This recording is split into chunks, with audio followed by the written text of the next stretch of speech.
Welcome, everybody. How is everyone doing today? Good. Okay. How many middle school folks are in the room? Good. High school? Elementary? Couple? Okay. Awesome.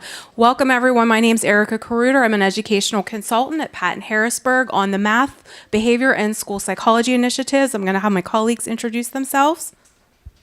My name is Kelly Zaribita, and I'm an educational consultant at IU11. My name is Christine Sanker. I am an educational consultant at the Central Intermediate Unit 10 Center part of the state. And I'm Dawn Moss, and I am also at Central Intermediate Unit in the center part of the state. Okay, so we know that we have a large group this morning. Our session is on empowering student voice in secondary schools for PBIS. So we're going to cover a couple of different things. We're going to learn about the importance of student voice in PBIS and how that can really help enhance and the research really supports the incorporation of student voice at multiple levels in secondary schools.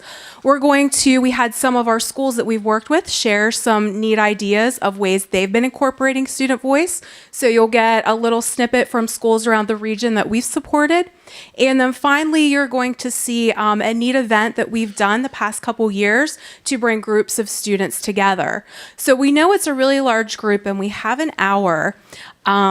Each of you on your chairs when you came in should have had a handout. How many of you are familiar with Padlet?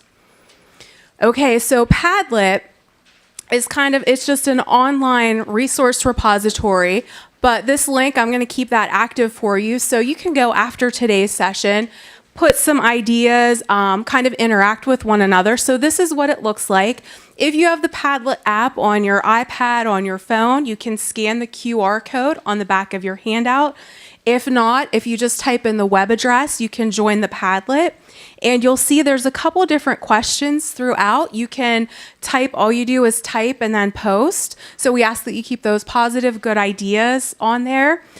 We also have some handouts and resources, including a PDF of this morning's presentation. So you'll be able to find that all on your Padlet, and if you look on your handout, you'll have that information. So please feel free. We'll check back with you at the end of the session to see how we've been doing with the Padlet. Sound good? All right.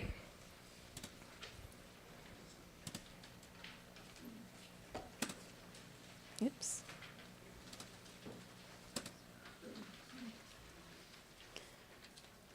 Okay. So we talk about why PBIS. So a critical desired outcome of PBIS is to develop students' social and emotional skills. But although that's one of the fundamental features and one of the fundamental purposes, a lot of times as educators, we can forget the power of student voice. Just go past that. Do you have the clicker? Okay. So PBIS is not something we do to students, it's something we do with students. So what we did for today was look at the research that was out there that was surrounding student perception, because there's a lot of research that is out there that surrounds adult perception. So we wanted to look at, what were the research and what was that saying surrounding student perceptions. And so this study from the Gates Foundation Measures of Effective Teaching project indicated and noted that an important source of information, students can be an important source of information for school teams when we ask them the right questions in the right way. So why include students in PBIS? In order for PBIS and our PBIS implementation efforts to be successful, we really need to have that student voice and that student opinion from the very beginning of when we're implementing PBIS, even when we start to introduce PBIS to our schools. It's important that we understand what the student perceptions are and also what their opinions are, but also to have students help us understand what does that climate look like? What is that climate when we're not around? What is that school culture when we're not looking, so that they can help us to understand that. Currently, most of the most of the input that we get in schools is from student focus groups or from student surveys. And although this is where many of us start, and this is okay, we just have to be cautious. We need to proceed with caution with that, because we don't want to be looking at that information without having conversations with students. We might sometimes, as adults, maybe misconstrue or misunderstand what students are trying to say, which would then result in interventions that would be put into schools based on our interpretations of those responses.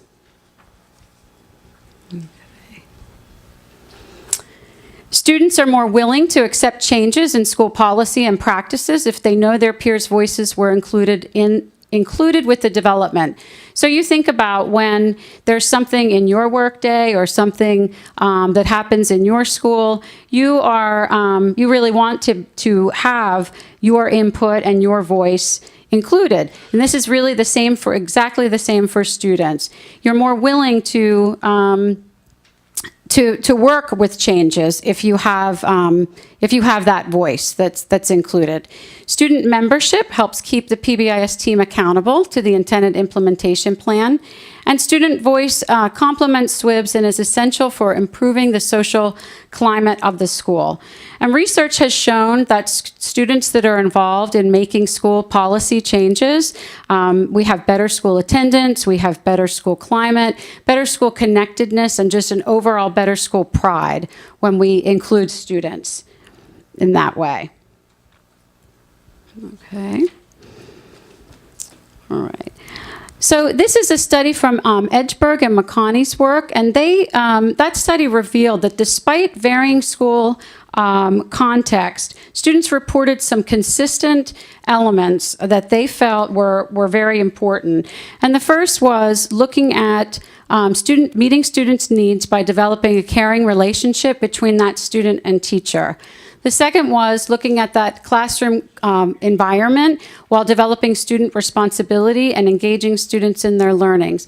Students really felt that by having a voice and feeling that the teacher heard them, that this was something that helped and increased that positive relationship. They also noted that teachers that provided that rigor in the classroom and that accountability were something that were key and fundamental to their relationships and their building. So they appreciated that high expectations and that high rigor. Okay, so Erica's going to talk now about some strategies. So we want to think about, and one of the things, how many of you are in your first year? Year 1, year 2, year 3 and above? Just getting started? Okay. So we want to think about different ways to incorporate student voice in PBIS.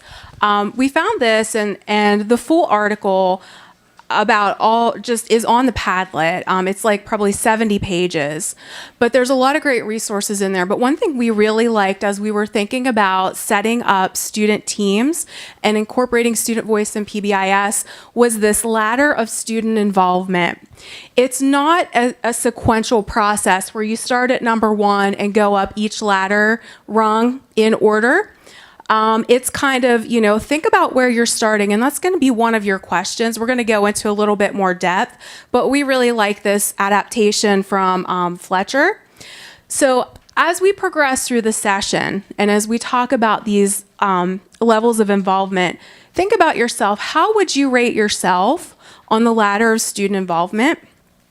And then also think about, as we go through this morning's sessions, how might you take an idea or two and take that back to your school and help move students up the ladder of student involvement?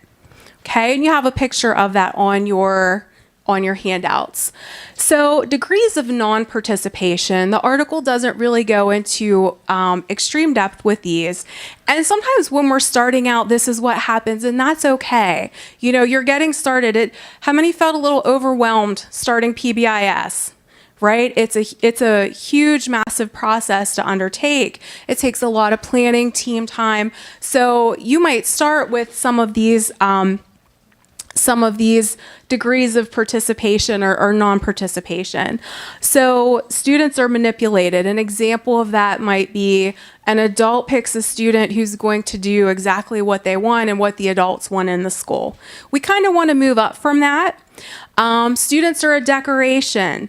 And we might start there at the beginning of PBIS. So they might be, maybe you take a picture for the local paper and you have some students be present, but we really don't have authentic voice in forming our practices there. Students are tokenized. Maybe we have one student who's kind of that token student to represent all kids, and they sit in on the adult PBIS. That's not necessarily, we might start there, but that's not necessarily where we'd like to be. So we want to grow from these areas. Does that make sense? So we want to move up the ladder to students are informed and assigned. So, for example, adults design everything of PBIS, and then students have the opportunity to select one or two options. For example, the adults design the posters, and they have a student team. Which do you like of these two? That's not bad. That's not bad by any means, but that might be where we're starting, right? So moving up the ladder a little bit, students are informed and consulted. So maybe adults are designing most of that PBIS framework, and they consult the student team for some input. You know, what do you think about incentives? What do you think about poster design? So moving up the ladder. Adult initiated and shared with students. So for an example of this might be the adult PBIS team is looking at attendance data. Students might develop some survey to gain information, why do we think we're being late? They might help out with that. What type of incentives might help motivate us? And then generate some solutions. Moving up the ladder a little bit more, and sometimes this makes us uncomfortable, right? We can't have students making every decision in our school. They certainly can't do the budget. That would be great, right? But so we have to think about that. It might not be appropriate for every decision, but just think about this with your PBIS. So student initiated, the students are wanting to do this and they're leading that work. So an example might be the reinforcement system in a building consists only of adults reinforcing students.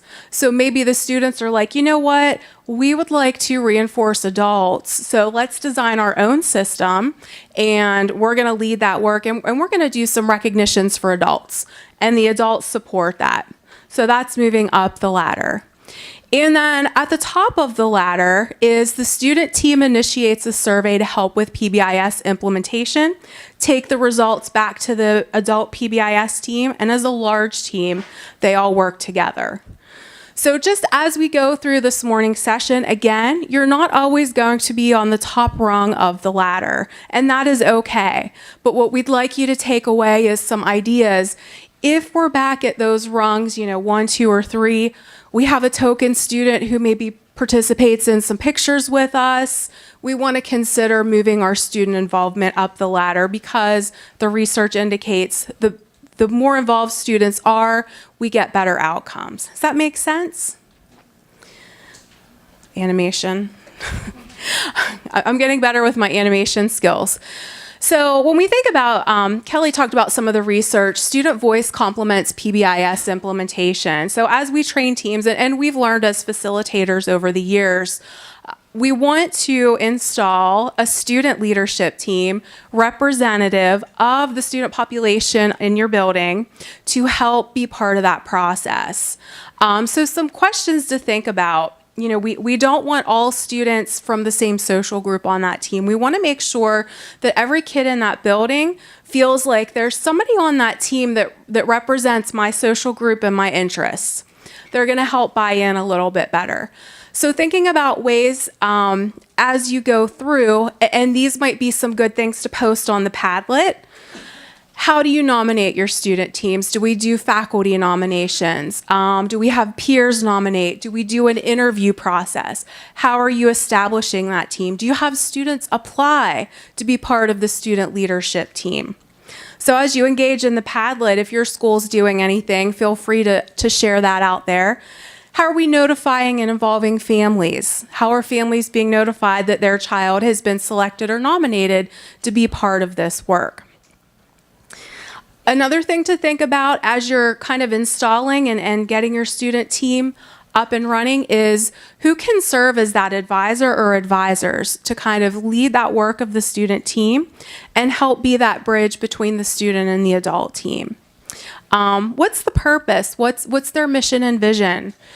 As students graduate or as you have new students entering, what are your procedures for initiating new students to the team, initiating new students to the school in your PBIS framework? Thinking too, it seems to work better. We've had a lot of schools be successful with this, is having a set designated time for their student teams to meet. So when they know that that's part, maybe it's an activity period. Maybe there's a certain time once a month that works well. Think about dedicating some time that those faculty advisors for the student team and student team can get together. And then think about, as we move up the ladder of student involvement, how can student voice inform your implementation? Sharing data with them sometimes. What do you think is going on with our attendance? Attendance tends to be a big one at the high school. What do you think is impacting that? Thinking as well on helping student voice complement PBIS implementation, having opportunities for the student team to partner with the adult team. They might be able to generate some ideas and resources, and we'll see a few in a couple minutes from schools that have shared with us. They can help develop lessons, for example, to teach expectations. Think about incentives. Think about what might be, and sometimes adults will have really good intentions and they think this will be great, and then they take it to the student team and the student team's like, no, that's kind of stupid. Let's do this instead. This is how we say it, or that's not really an issue. This is the real issue. So how can we incorporate that? They can also bring some fresh ideas. We're always, and it's always exciting to see so many people at this conference, because I know how many of you are here looking for some fresh ideas to keep PBIS going strong and growing. Absolutely. The students can help you with that. I mentioned a little bit before, but sharing some school-wide data with the student team. Attendance data. Another one to think about is each year, whether you're just getting started or whether you've been doing this 5 or 6 or 7 years, is sharing some fidelity data results, benchmarks of quality results, survey results, kind of broad results from the school. We were strong in this area. What do you guys think? We were a little bit weak in this area. What do you guys think can help improve that? School climate data. We're doing more and more with school climate. So students can help with action planning. How can we, some of those areas where we need to grow, what are some actionable items that we can do to help improve and sustain our PBIS? Student voice helps keep the PBIS team accountable. Anyone ever say, we're going to do this incentive or acknowledgement and then not be able to do it, and the kids, they remember, right? Yes. So when the student teams are involved, that can kind of help increase the accountability for adults and keep things moving. Kelly mentioned before, students are more willing to accept practices when their voices are included. How many of you enjoy it when there's like a major change at work and no input was solicited and it kind of ruins your life a little bit, right? How often do we do that to students in schools? It's all about them. The school revolves around them. That's why we have school. So the more input that we have. So thinking about another way to be effective and efficient, some schools, most schools, all schools, have some groups that are already established. So maybe your student leadership team, it's difficult to have 50 people on a core leadership team because there's too much talking and it's hard to get actionable items. That leadership team's small, but you can consider a couple different things. For example, maybe you have a key club and your key club can do and do all the planning for a PBIS event. So there's a way to bring students in with already established groups that you have, or maybe a sports team can plan a part of PBIS and that's kind of their project. So you can really include a lot of different student voices. Consider surveying students and using the resulting data to help drive PBIS implementation efforts. So Kelly had mentioned again earlier, survey information can provide us some valuable data and valuable guidance. Incentives, are really important. School climate and just feedback about PBIS implementation. What is students' perception of that? Okay. Thinking also, if you have how many of you have really large student teams, really large groups? Something you can think about is forming some subcommittees. So maybe you have that core leadership team of students that kind of helps make decisions. But then we know PBIS there can be a lot of moving parts to it, right? So maybe we have 50 students involved and maybe 10 are on the acknowledgement and incentive committee. Maybe we have 10 on public relations, 10 on events, planning events. The school store committee are some examples.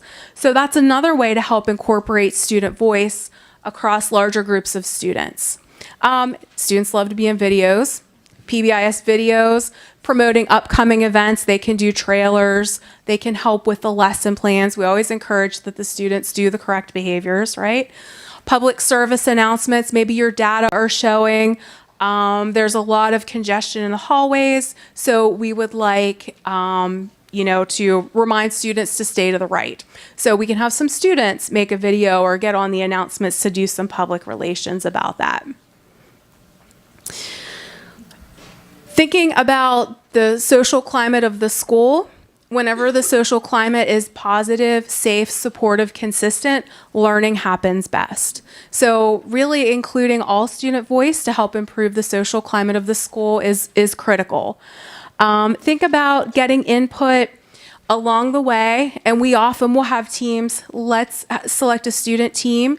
As we're developing this, get some feedback along the way as the adult team's going through training and getting their PBIS system ready to install. Give students the opportunity. We develop acknowledge systems, and we often think of just adult to student acknowledgements. And Dr. Riffle was talking, about the high ratio of positives to negatives. Think about ways to give students opportunities to share in that positivity with one another and with faculty and staff.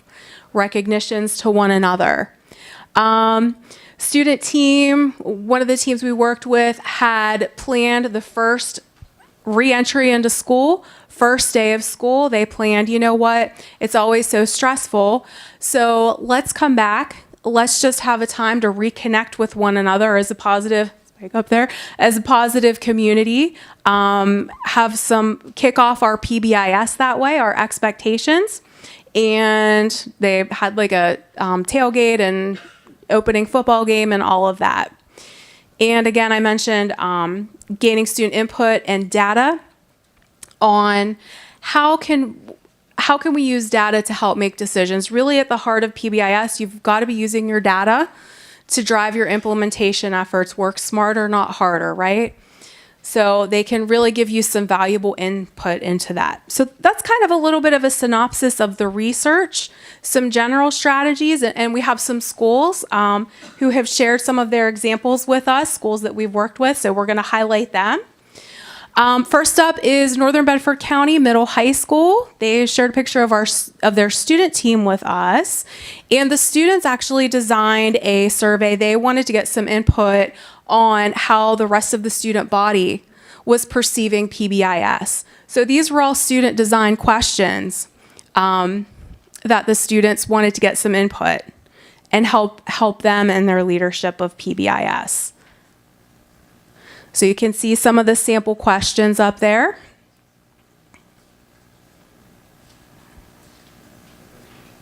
or on the Padlet if you're following along on that.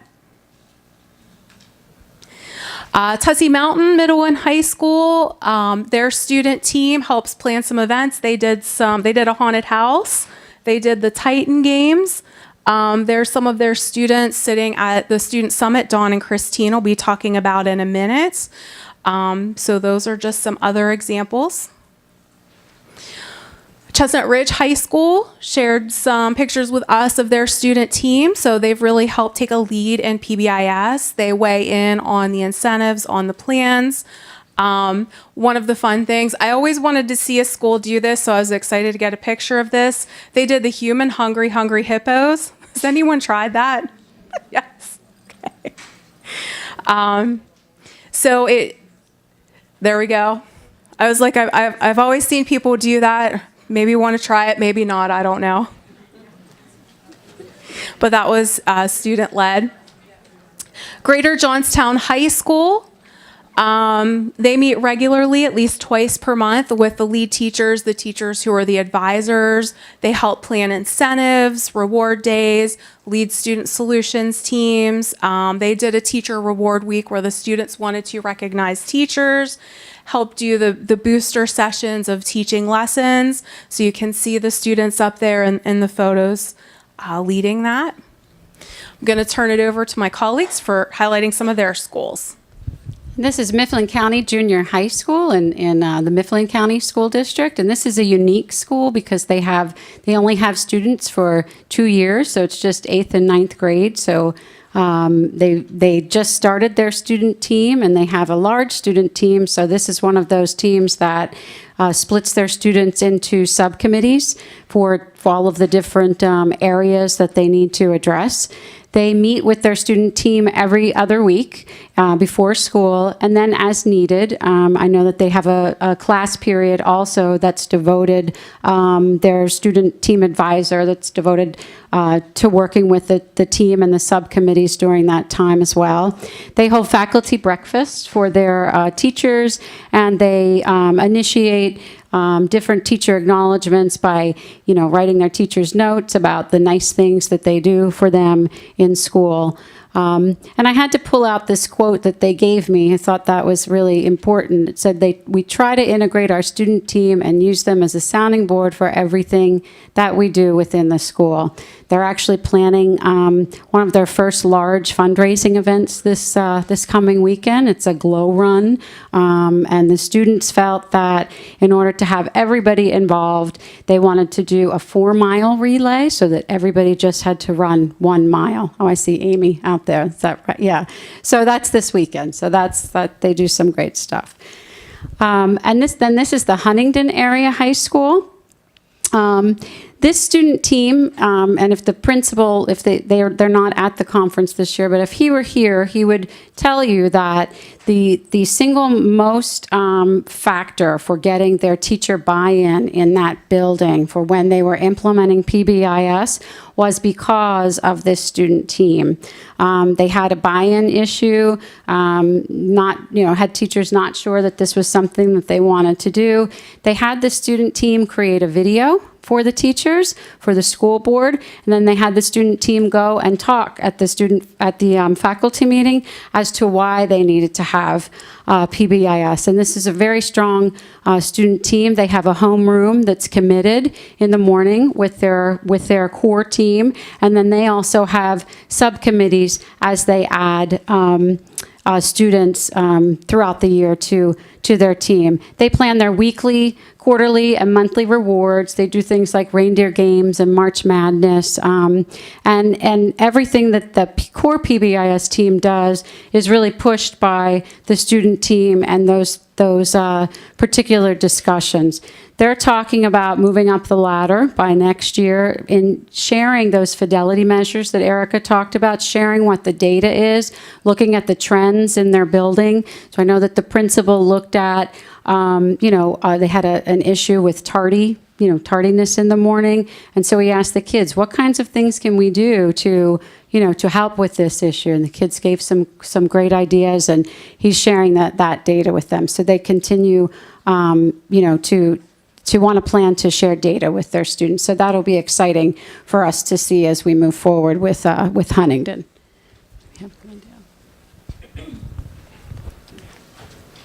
And next up is Glendale Junior Senior High School.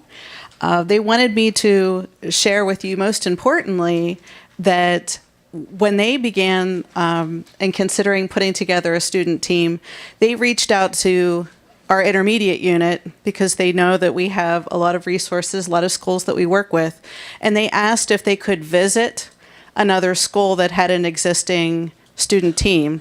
I see some Bellefonte area high school folks here, and that's where they went to visit. And those students came back so excited and had so many ideas because it's very infectious, that positive attitude.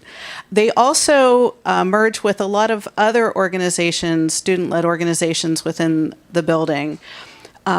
Friends of Rachel from Rachel's Challenge, Rachel Scott, is very active in their building. So their PBIS team worked on a kindness tree where they outlined their hands and put different acts of kindness. This tree just grew and grew and grew within their building. Pep rallies were a thing of the past until they went to Bellefonte and they saw some examples of pep rallies there. They decided to bring them back. And just like Huntington, staff were a little bit on the fence about why should we acknowledge students at the high school level. And the students really changed that. They drive a lot of what is going on within the building.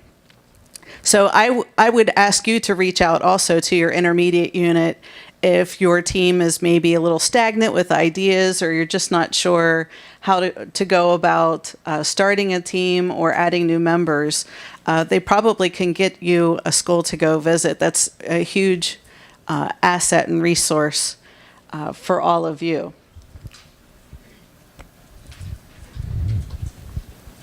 All right. So I will tell you that the one thing, I've been involved in PBIS since, I think, 2006. Is that the beginning, Dr. Runge? So I've been around a long time. And the one thing that I'll tell you, I love that ladder they showed of student involvement. But I will tell you, I started at the bottom of the ladder. So if you find yourself at the bottom of the ladder, don't be embarrassed by that.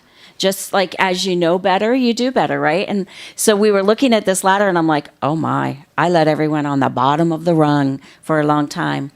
But I thought the ladder, did you like that ladder of showing that involvement? I thought that was really great. So one of the things that I admire about our network, our PBIS network, is that we network. So as facilitators, we're all facilitators, we network. We network with Elena. We network with people all over the place. I have a team that will ask me a question, and I'll say, I don't know, I'll get back to you. And then I put the question out there. So you can advance one of those. So one of the things that for a very long time that I wanted to do is to have student networking, because I know how important it is for us as adults. And so wanting to do it as a student. And we have some really great teams in our IU. We currently have 52 schools. But I wanted a bigger, broader group. And our three IUs, 8, 10, and 11, we work together on many projects. And this is just one of our projects. You can see geographically we're very large. Not very many large school districts. Some of them, we have a few large school districts, but a lot of them are small schools. We have a mix. So we already worked together. In fact, Kelly, IU 11 and IU 10, we were both training some high schools. And I said, let's train together. So we brought our IUs together and trained high schools together. And when she said Huntington was a toughie, they were tough. That was my hardest school, and they weren't even in my IU. Yes, like I'd have to take them to the side, and the group would progress, and I'd be over here with them. And it's really important. Bellefonte High School was a model site in our area, but you know how Bellefonte High School Student Voice got started? We visited Sun Valley High School years ago. And so we've had, I would say, Sarah, over 30, 35 schools visit Bellefonte High School. And every time someone visits them, there is student voice there. At least half the presentation is student voice. So we finally felt with the 3 IUs, we had enough schools at varying levels of implementation and fidelity that we could get together and create a networking for these students. So these are our IUs. Patton has supported us in this. This was our, other picture was our first year. Karen Deery's there. Catherine Pagogi, she came from Pittsburgh to join us. And that was our first year. The gentleman in the picture, there are our counterparts at IU 8. We were all part of this. And I have to say right now that this summit we put on for free. But that means that each of our special ed directors has committed some money. And I'm trying to remember, I think it's anywhere from $1,000 to $500 to put the whole thing on. It's really not super expensive, but that's because we found a place that's not $1,000 a day.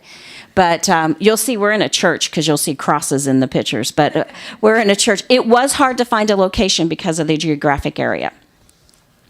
Then that's our picture last year. You see there's Dr. Laura Moran. Irene Reedy joined us.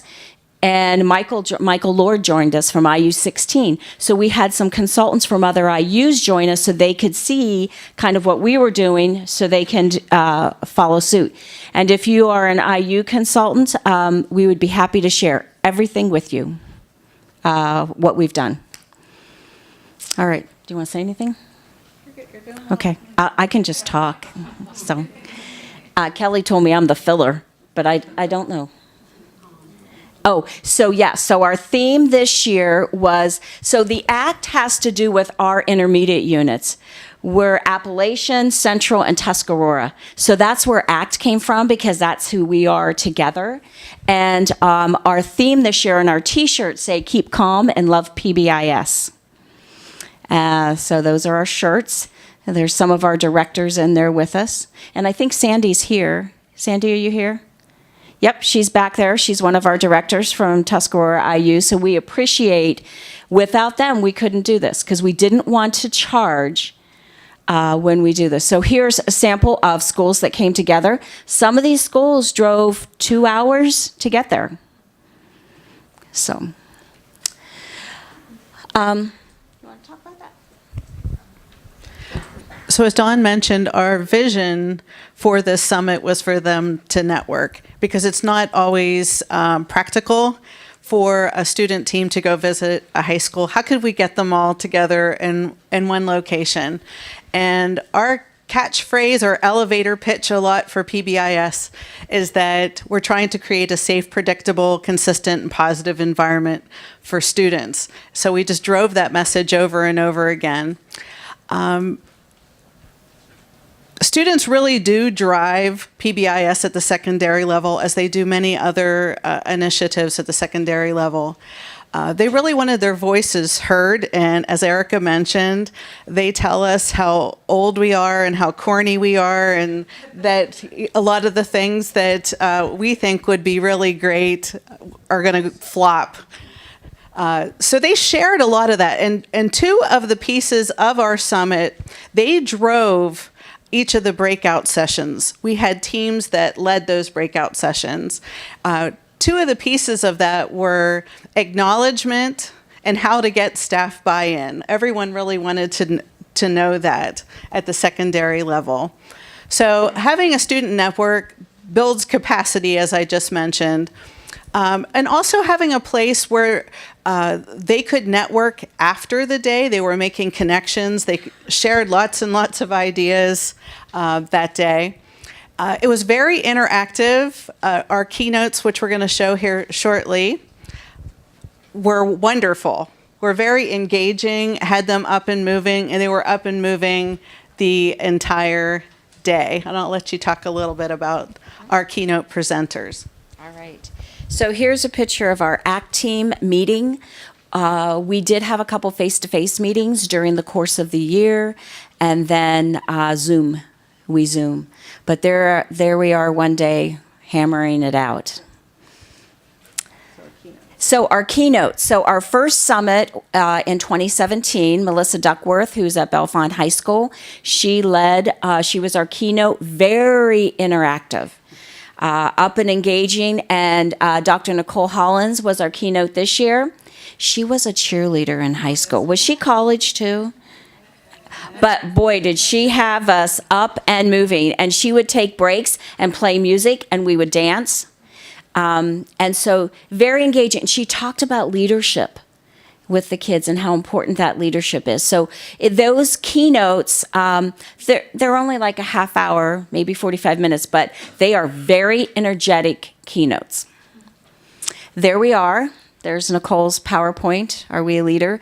We had 200 students and about 50, 60 adults.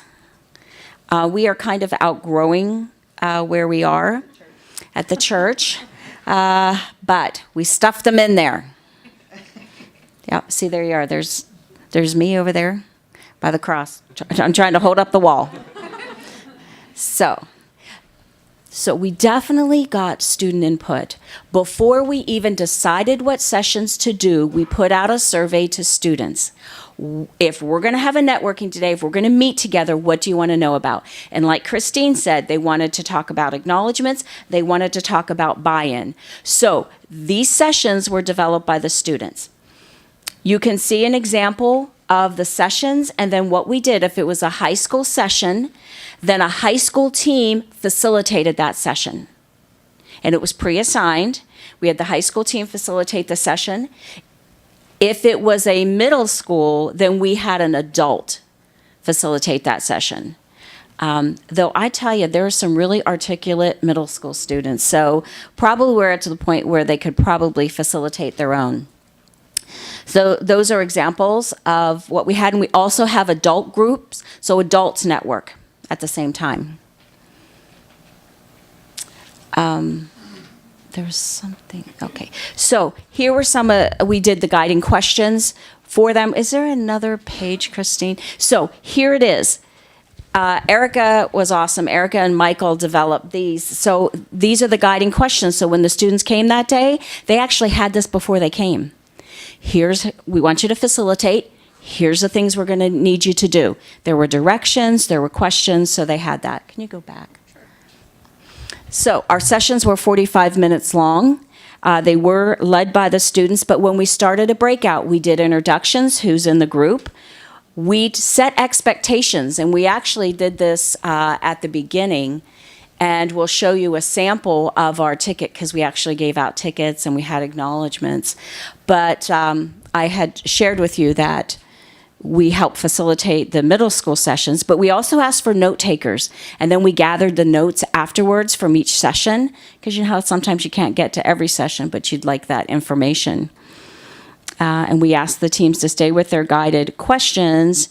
And then if we had a session that was too large, then we, instead of sharing out, we shared in pairs. The other thing that we found is that we had to hold one big session because our numbers got so big. So we only had so much room for breakouts. So we did have breakouts, but then we also had a larger facility, the main hall, where we could do, Nicole actually did a second session breakout.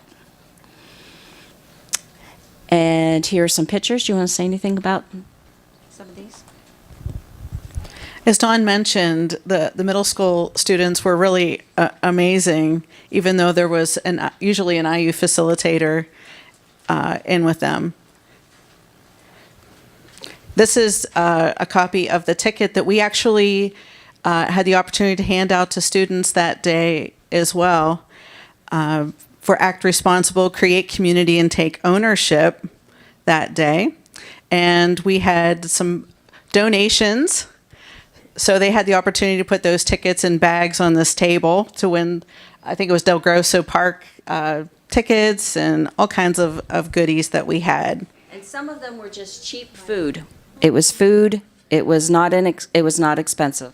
Yes, we had some leftover pizza, and that we had a wheel the first year, and we were really surprised. The guys, like if they got a whole pizza, it became a really great thing, and they were the hero on the bus on that 2-hour drive home, I tell you. We also had trifold displays, just like we're having here at the forum. Teachers are the best thieves, right? So we stole some of these ideas for the Student Summit as well. And these students are so creative. And they had the opportunity to do a gallery walk in between sessions or when there were breaks. These are some of the examples.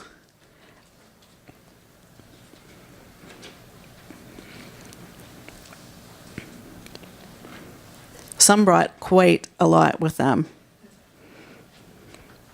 If you want to say anything, let me know here. From all over. Okay. All right. So one more thing I wanted to talk about before I hand it over to Kelly is I'll give you just a quick outline of what our day looked like. So when the kids got there, we asked them to put their posters up. We had a registration table. And out in the foyer of the church is where we had our posters in a circular. It's actually a pretty nice environment for us. And then we had our keynote. And after the keynote, we had breakout sessions. We had student breakout sessions. We had one adult breakout session. We didn't do multiple breakout sessions for adults, just one. We were all together. I know that we displayed that, but I'll just go over quickly. Getting buy-in from staff and other students, creating a safe, supportive, predictable, positive school environment. We all have that power, one on acknowledgments. And then we had lunch, feeding 200 kids. I'm not the cafeteria worker, so I wasn't that great at it, but we had pizza. Salad, pizza, cookies. We keep it pretty basic. And then after they ate, they could do the gallery walk. And it was interesting how they really choose to interact. They do choose to talk to other groups. Then we had also some of those at the poster session had films. They had little videos that they had. So they'd they just had their computer there and they'd press it and you could watch other people's films. Then we had a closing, the next breakout session after lunch. And then we gave out our acknowledgments. So we all came together for a close for about a half hour. And that's when we gave out our prizes. And that was a very energetic part of our program. I don't know if Dawn, before I talk about the data and the outcomes, mentioned we did a pre-student survey to say, what is the best way for us to communicate with you? Is it Facebook? It wasn't Facebook because that's for old people. And they told us that. So we decided on Twitter. So we had our hashtag and there were kids that were using that and taking pictures that day. And so that was really fun for us to see that. Once in a while we check it and see, are they still communicating in that way? But they probably found some other app that we don't know about that would probably be a little bit better. So the data and our outcomes. So as was mentioned earlier, we sent out a pre-summit survey to the students, just giving some topics and asking them, what would be something that you'd want to talk about at our very first student summit. And we did have some topics that were listed, but we also had an opportunity for them to write in some things. And that first year, the overwhelming response was that they wanted a session on how to create a safe, supportive environment, but then also very overwhelming as well was how to get the adult buy-in in the building. And so that was that. And I sat in on that session. That was an interesting session. And then after our summit, we then had the students just do a survey, and these are the questions that for each summit that we gave to the students, just to rate things on how the quality was. What was the opening session? What was our closing keynote like? What kinds of things did you want to see in the future? And what were your favorite activities for the day? So I took the student survey responses and just totaled them there. We had a smaller number that first year, and our second year we had a lot more kids. It was well over 200, I think.